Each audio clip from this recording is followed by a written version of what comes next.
Halo, selamat malam pemirsa. Pilgub Jakarta semakin seru. Yang terbaru adalah dukungan Partai Nasdem kepada Anies Baswedan yang sudah resmi diberikan.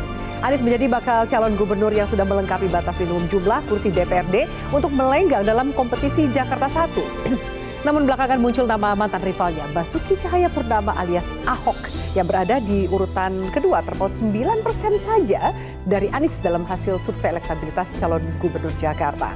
Mungkinkah tarung ulang kedua mantan gubernur Jakarta ini kembali terjadi?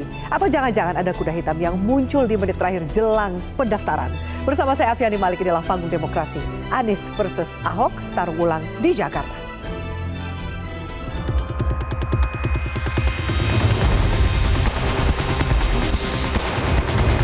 Duel atau tarung ulang Anies Baswedan versus Basuki Cahayapurnama alias Ahok di Pilkada Jakarta menjadi hal yang tak mustahil. Mengingat selisih hasil survei elektabilitas yang tidak terlalu jauh angkanya antara kedua mantan gubernur Jakarta tersebut. Sekjen PDIP Hasto Kristianto mengaku PDI Perjuangan masih belum menemukan calon kuat dari internalnya untuk diusung di Jakarta, termasuk nama besar Basuki Cahayapurnama alias Ahok. Jakarta kita cermati masih sangat dinamis. Justru berbagai wacana yang muncul saat ini, baik itu terkait dengan Pak Ahok, terkait dengan Pak Anies, termasuk kombinasi keduanya atau kemungkinan rivalitas di antara keduanya, atau munculnya figur baru seperti Pak Pramono Anung. Sementara itu, kembali munculnya nama Ahok di urutan kedua survei untuk Pilkada Jakarta tidak digubris oleh sang bakal calon gubernur petahana Anies Baswedan. Fokus saya ini pada warga Jakarta. Yang saya pikirkan tentang warga Jakarta. Bagaimana warga Jakarta merasa terlindungi, keluarga-keluarga anak-anaknya bisa sekolah, layanan kesehatannya baik, kesempatan kerjanya tersedia lebih luas, untuk usaha bagi rumah tangga di Jakarta lebih mudah. Jadi fokus kami di situ. Dan proses pilkada ini adalah tentang warga Jakarta, bukan tentang siapa yang berada di panggung. Partai Keadilan Sejahtera mengaku tak masalah jika Ahok akan kembali duel dengan Anies di Pilkada Jakarta 2024. Mengingat kondisi politik di Pilkada 2024 ini sangat berbeda dibanding pada saat Pilkada 2017 silam.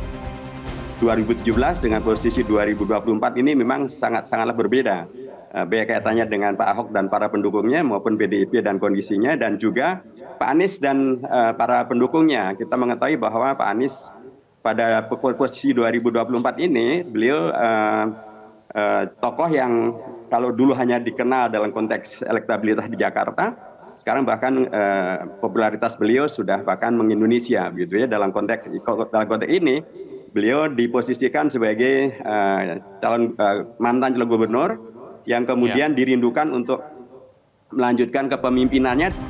Anies Baswedan sendiri kini sudah mendapat dukungan resmi dari dua partai politik, yakni Partai Keadilan Sejahtera dan Partai Nasdem yang baru saja diumumkan hari ini. Sementara itu, jika bagi Ahok, hingga kini belum ada dukungan resmi baik dari partainya sendiri maupun partai lain. Tetap PDI Perjuangannya agak sulit gitu, sehingga dia kalau tidak bisa mendapatkan anggota partai politik dari koalisi lain, ya dia harus bergabung dengan koalisi yang sudah ada. Apakah itu di Kim, yang kecil kemungkinannya menurut saya karena ada Jokowinya, atau ke koalisi perubahan yang lebih mungkin. Jadi bagi Anies Baswedan sebenarnya kubu PDIP itu bukan lawan utama. Bagi PDIP Anies itu sebenarnya bukan lawan utama. Yang jadi lawan utama itu adalah kubu dari Koalisi Indonesia Maju. Level PDIP saya membaca per hari ini sedang melakukan beauty contest sebenarnya soal siapa yang akan diusung untuk maju dalam Pilkada Jakarta. Karena ada kecenderungan PDIP ini kan menjadi poros politik tersendiri. Tentu nama yang diusung adalah nama yang relatif kompetitif. Lantas mungkinkah tarung ulang Anies versus Ahok akan kembali terulang di Jakarta? Tim Liputan Metro TV. Dan pemirsa, langsung saja kita bahas setelah hadir di studio politisi senior dari Partai Demokrasi Indonesia Perjuangan, Prof. Hendrawan Supratikno. Prof. Hendrawan, selamat malam. Terima kasih sudah hadir. Salam kebangsaan. Dan berikutnya kami juga hadirkan ada juru bicara Partai Keadilan Sejahtera, M. Iqbal. Bang Iqbal, selamat malam. Terima kasih sudah hadir. Dan kemudian kami hadirkan Ketua Dewan Pimpinan Pusat Partai Amanat Nasional, Saleh Partaunan Daulay. Bang Saleh, selamat malam. Terima kasih sudah hadir. Assalamualaikum warahmatullahi wabarakatuh. Waalaikumsalam. Dan juga Direktur Eksekutif Indo Strategik yang juga menjadi pengamat politik, Ahmad Khairul Umam. Mas Umam, selamat malam. Malam Mbak Afi. Terima kasih. Kita masih menunggu satu narasumber lagi dari Golkar. Bang Doli juga nanti akan bergabung bersama kami. Baik, kita langsung tanya kepada narasumber. Per hari ini saya tanya ke PKS dulu nih. Pas banget nih momentumnya udah tambah tadi pengumuman dari Nasdem yang memberikan dukungan untuk Anies Baswedan tanpa syarat lagi ya. Nggak pakai ada kocok ulang calon wakil gubernurnya gitu. PKS gimana nih? Ya, saya kira ini kan sesuai prediksi kita ya, bahwa memang kami bersyukur, alhamdulillah teman-teman Nasdem akhirnya juga mendukung apa yang sudah diputuskan PKS.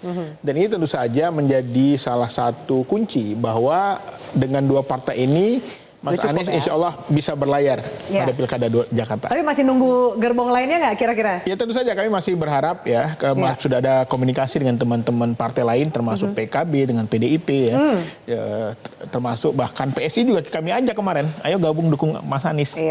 Karena memang Pilkada ini sedikit berbeda dengan Pilpres, bahwa kepentingannya adalah kepentingan daerah. Kepentingan yang sifatnya juga tentu saja tidak seperti di Pilpres. Jadi alhamdulillah kami mengucapkan terima kasih ke teman-teman Nasdem. Akhirnya insya Allah Jakarta aman. Jelajahi cara baru mendapatkan informasi. Download Metro TV Extend sekarang.